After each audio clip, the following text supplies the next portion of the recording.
Serious solicitors/lawyers, what's the worst case of you should have mentioned this sooner you've experienced?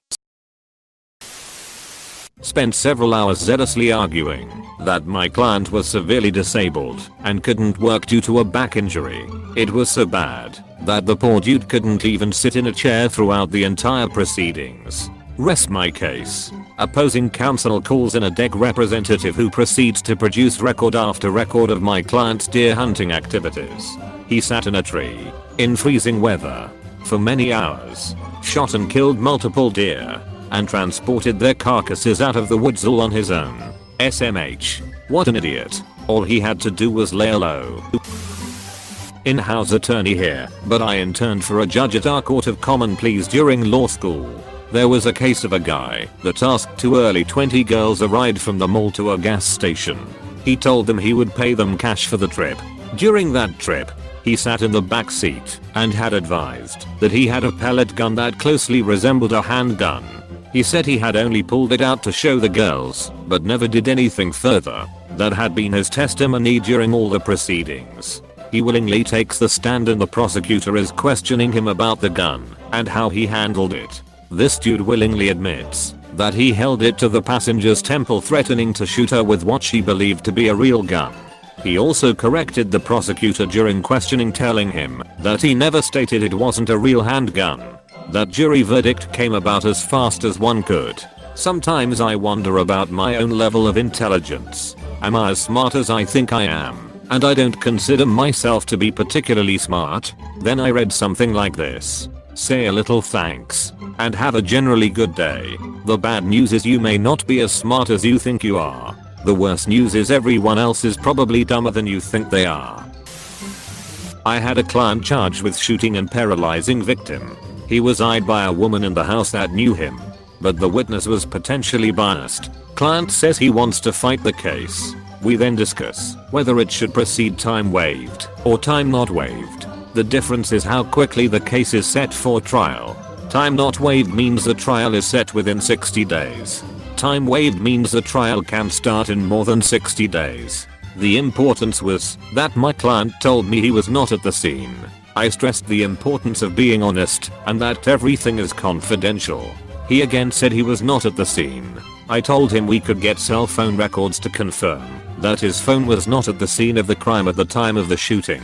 And if we could show that it was active, meaning he was using it, it could help cement his alibi. I also said, but if you were at the scene, we should set this time not waived so the DA can't get your cell phone records. Client says to set it time waived and get the records. So, several months and a lot of work later, the cell phone records literally show him at the fucking crime scene at the time of the shooting. It also leads to more evidence more directly linking him to the shooting. The records also managed to implicate his friend as being involved. It tuned the case from being borderline to a slam dunk for the DA. It's even more ridiculous than this, but it's kinda off topic. Edit. Okay. Some more of the ridiculousness. I share the details of the cell phone data with client. He has no reaction and offers no explanation for his prior statement that he wasn't at the scene. I explain that the DA does not yet have this information. So we should try and accept a deal now before the DA finds out, because he will most likely revoke the current offer when he does. Client insists on a jury trial. I explain that it's client's call whether we go to trial or not. I'm here to offer advice, and he's free to reject that advice. But I think it's a really bad idea because the DA will get the info before trial. When he does, the offer is going to skyrocket. Client continues to insist on a trial. My final words are, that's your call, but commit to your decision. If you reject the current offer, then try and plea later. The offer is going to go through the roof. If you want to plea, do it now. You guessed it. The jury is literally walking into the courtroom and I hear this. PSHHHHH. PSSSST. I look over and ask him what's up. He says, I know you said not to do this, but I want a deal. He pled. Because of his shenanigans his offer increased by roughly 300%. He would be out of prison if he took his original offer, and I think he has well over a decade to go currently. My client was badly hurt in a car accident and promised me he was never hurt in one before. He was actually hurt in 44 prior accidents, all of which he filed claims for. Which is how I found out when the mediator showed me the defense's ISO report. The effing look on my client's face, LMAO. Client comes to me with his new wife, complaining that he's been sued by his ex-wife for failing to pay a $5,000 judgment to the ex as part of the divorce decree. Judge orders us to mediation. During mediation, ex-wife won't budge that she wants the full $5K. Client claims he doesn't have the ability to pay it. New wife, in an effort to get a loving husband free from the clutches of his evil ex, offers to give up her large diamond wedding ring to the evil ex. Ex can keep it, sell it, whatever. But client had previously told new wife it was worth more than $5K, so it should be enough. Ex-wife agrees to accept new wife's ring, subject to an appraisal. Maybe you can see where this is going. Get a call 2 weeks later from opposing counsel. Deal is off. Why? I ask. Turns out the ring was a CZ, worth about $95. When client met with me and I showed him the appraisal, he said, "Yeah, I knew that was going to happen." I stared at him slack-jawed and said, "You knew?" "Oh yeah. But what was I supposed to do? Tell my wife I got her a fake ring? How about telling her, "No, my love, I gave you that ring, and it is a symbol of my love for you, and that horrible bee will get it over my dead body. I'll find another way to pay her," I said. He looked at me and says, "Yeah, that would probably have worked."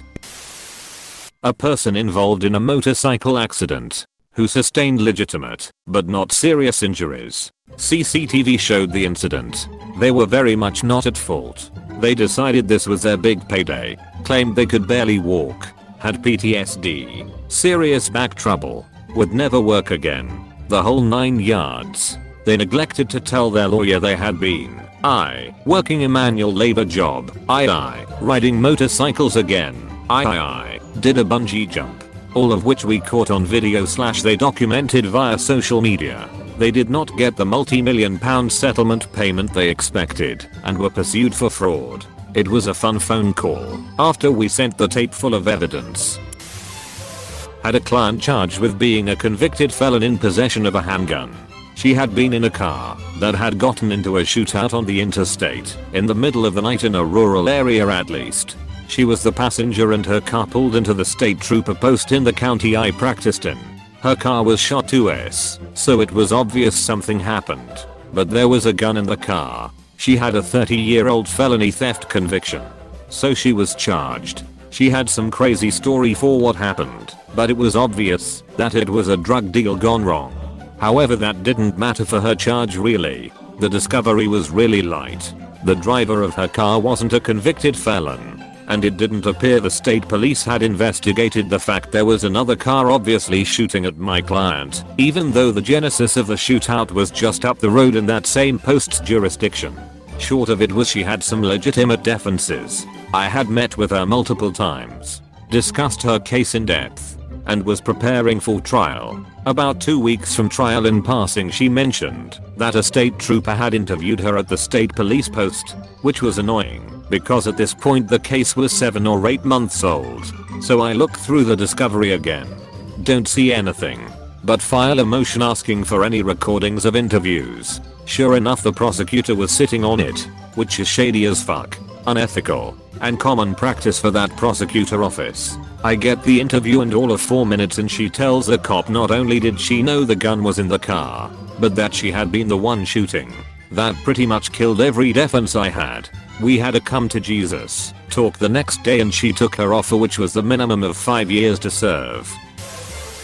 I filed a bankruptcy for a person. A few weeks later, they indicated that a creditor continued to contact them and had taken money out of their bank account, which is obviously a big no-no for people in bankruptcy. It was Monday. I knew that if I wanted to file for sanctions, I had to file the motion by Friday, so I wasn't going to jump right into it. It's best practice to try to get a creditor to correct their behavior first. I called the original payday loan store. I called the national branch. They took messages daily. Nobody was contacting me back. I asked for supervisors. Nobody was willing to talk about the situation. and I became increasingly frustrated. I'm not a yeller, and I'm not particularly forceful. But even I was reaching my limit. I called my client daily to explain that it made no sense that they were being evasive. But I was working as hard as I could. On Friday, I talked to some lower level grunt and explained that I needed a call back in an hour from a person who can clarify the situation, or the sanctions motion is being filed. I read off my time spent on the case, which would translate into thousands of dollars in sanctions if we were successful. I finally get a manager. He, very politely, tells me that the client took out the loan after the bankruptcy was filed. I remember deflating like a popped balloon. My client had taken out a relatively big payday loan a week after the bankruptcy. They confessed that they knew it wasn't included in the bankruptcy, but thought the lender would go away if an attorney got involved. That's probably mild compared to the things that I see in bankruptcy, but most I probably shouldn't disclose. One of the major tenets of bankruptcy is that a debtor has to make a full and honest disclosure of their income, expenses, assets, and debts. So naturally, there are tons of reported cases of people hiding things to try to get out of their debts without surrendering assets.